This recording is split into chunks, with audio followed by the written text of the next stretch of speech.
De la part de la Turquie d'apaiser la situation. Pourquoi? Ce n'est pas du tout dans l'intérêt du président Erdogan de voir une crise à sa frontière. Il faut rappeler que l'Iran est un pays frontalier de la Turquie. La Turquie qui se remet à peine de la vague d'immigrés venant de Syrie pendant les 10 ans de guerre.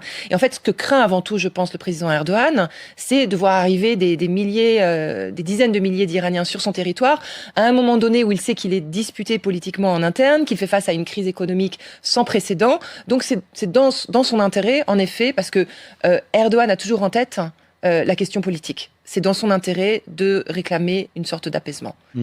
Est-ce que l'actuel régime iranien a intérêt à mettre un bémol, à trouver un compromis avec les Américains?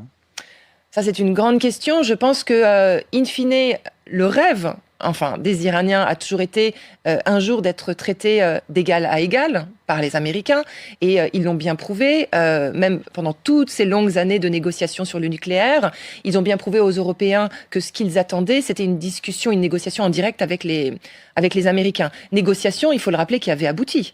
En 2015, avec l'accord nucléaire signé par le président Obama, qui a été ensuite torpillé et déchiré par le président Trump en 2018. Et donc c'est ça, si on se replace un peu dans le cerveau des Iraniens, c'est ça qui bloque aujourd'hui. C'est ce sentiment d'avoir été prêt à discuter, à négocier, d'avoir obtenu un accord, et ce sentiment d'avoir été ensuite trahi par le président Trump qui, il faut le rappeler, c'est vrai que si on regarde